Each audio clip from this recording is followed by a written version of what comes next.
పునాది బలంగా ఉంటేనే ఇళ్ళు దృఢంగా ఉంటుంది. అలాగే మన చిగుళ్ళు బలంగా ఉంటేనే మన దంతాలు కూడా పటిష్టంగా ఉంటాయి. అయితే కొంతమందిలో ఇన్ఫెక్షన్లు, ఇతరాతర జబ్బుల కారణంగా చిగుళ్ళు బాగా దెబ్బతినిపోతూ ఉంటాయి. ఇలాంటప్పుడు మందులతో ఫలితం ఉండదు. తప్పనిసరిగా సర్జరీని చేయాల్సి ఉంటుంది. చిగుళ్లను బాగు చేసే ఈ రకమైన చికిత్సను ఫ్లాప్ సర్జరీగా పిలుస్తారు. ఫ్లాప్ సర్జరీ గురించిన పూర్తి వివరాల్ని డాక్టర్ని అడిగి ఇప్పుడు తెలుసుకుందాం.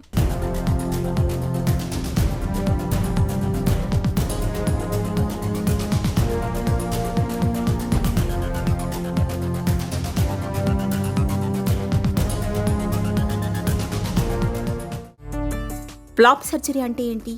ఫ్లాప్ సర్జరీ అంటే ఏంటో తెలుసుకునే ముందు మన ఎనాటమీ ఆఫ్ ద టూత్ అనేది తెలుసుకోవాలి.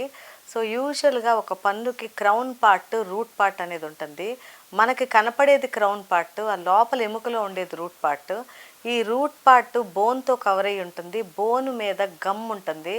సో మనకు కనపడే పింక్ కలర్ చిగుళ్ళు అంటాము. ఆ చిగుళ్ళది ఆ బోన్ని కవర్ చేస్తూ ఉంటుంది.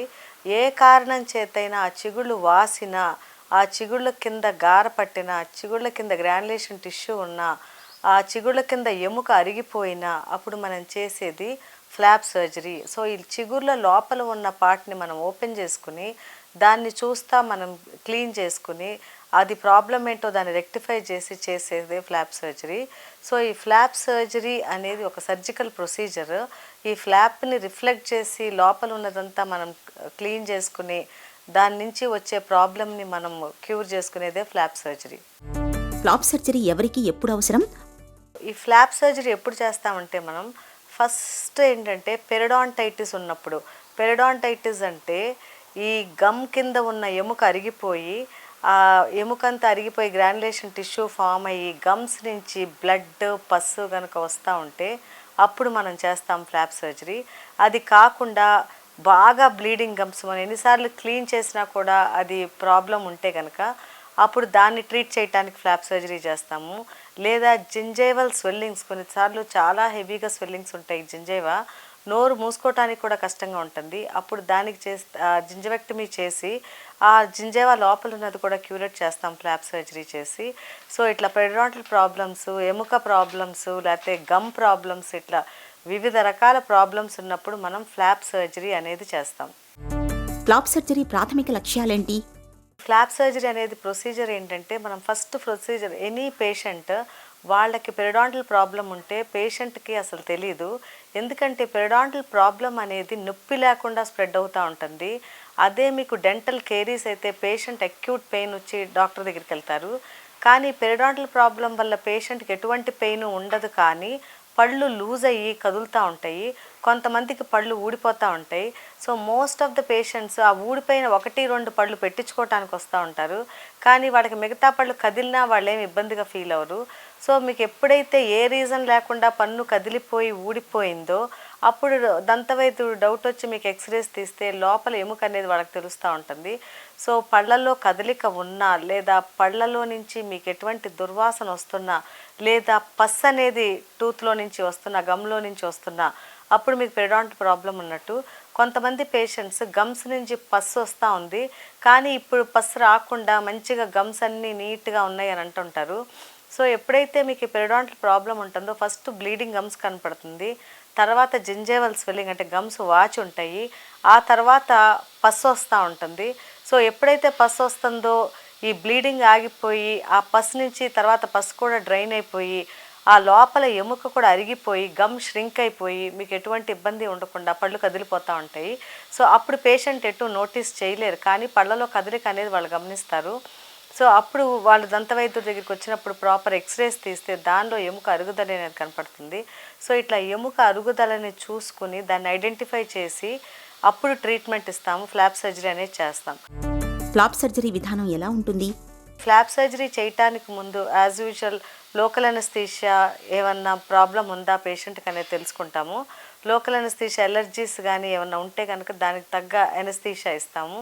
అట్లా కాకుండా పేషెంట్ డయాబెటికా, లేకపోతే హైపర్ టెన్షన్, లేకపోతే ఎనీ అదర్ ప్రాబ్లమ్స్ ఉన్నాయా అనేది కూడా ప్రాపర్ హిస్టరీ తీసుకుని దానికి తగినట్టుగా మేము ట్రీట్మెంట్ అనేది ఇస్తాము.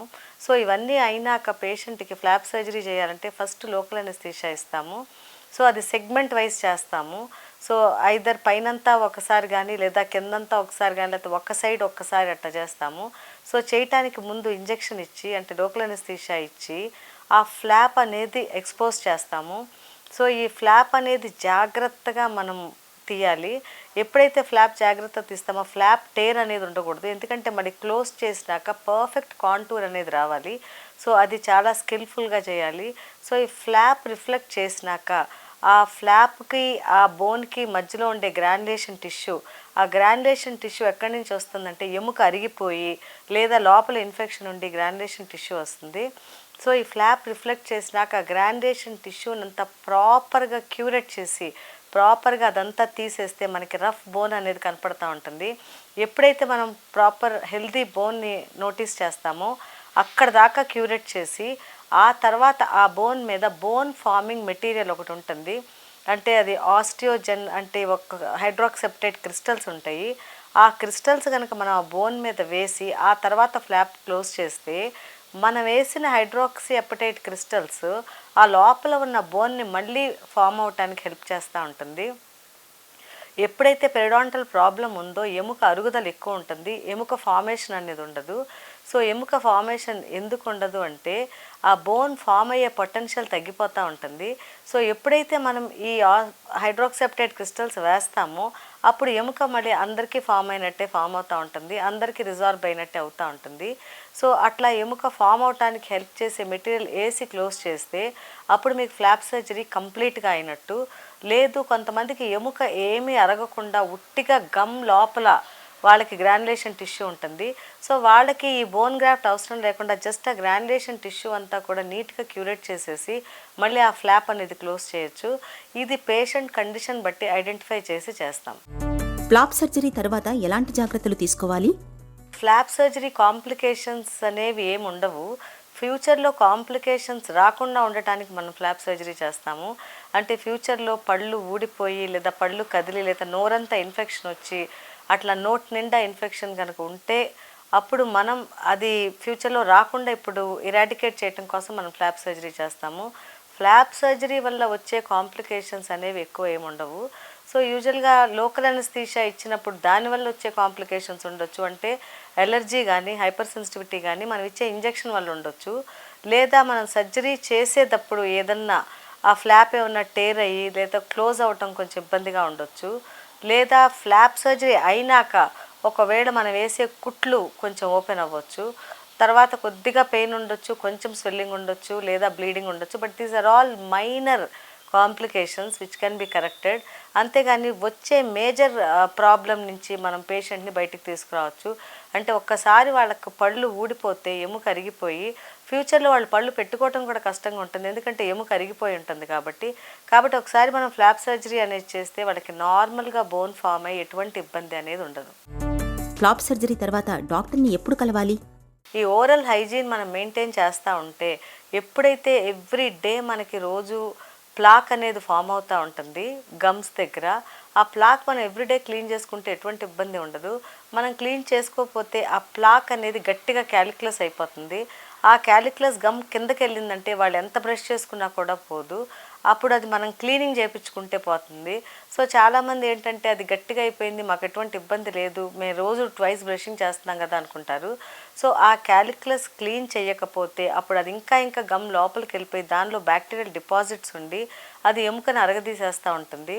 సో వాళ్ళకి బ్లీడింగ్ గమ్స్ అనేది వస్తూ ఉంటుంది. బ్లీడింగ్ గమ్స్ ఉన్నప్పుడు వాళ్ళు బ్రష్ చేయడానికి కూడా ఇబ్బంది పడి చాలామంది పైన బ్రష్ చేసేసుకుని మౌత్ వాష్లు వాడుతూ ఉంటారు. సో ఎప్పుడైతే ఇంప్రాపర్ బ్రషింగ్ ఉందో, ఎప్పుడైతే క్యాలిక్యులస్ లోపల ఉందో అప్పుడు ఇంకా ఎక్కువ అరుగుదల అనేది ఉంటుంది. కాబట్టి మీరు ఎవ్రీ 6 months దంతవైద్యుని సంప్రదిస్తే మీకు ఏమైనా ప్రాబ్లం ఉంటే వాళ్ళు నోటీస్ చేసి సింపుల్ ప్రొసీజర్ క్లీనింగ్ చేస్తే అయిపోతుంది. అలా కాకుండా మీరు నెగ్లెక్ట్ చేసి ఎముక అరుగుదల దాకా ఉంటే ఫ్లాప్ సర్జరీ అనేది కంపల్సరీ చేయాల్సి వస్తుంది. చిగుళ్ళు బాగా పాడైనప్పుడు దెబ్బతిన్న చిగుళ్లను తిరిగి బాగు చేసేందుకు ఫ్లాప్ సర్జరీ బాగా ఉపయుక్తంగా ఉంటుంది. ఈ సర్జరీ సాయంతో చిగుళ్లకు తిరిగి పునర్జీవనాన్ని తీసుకురావచ్చు.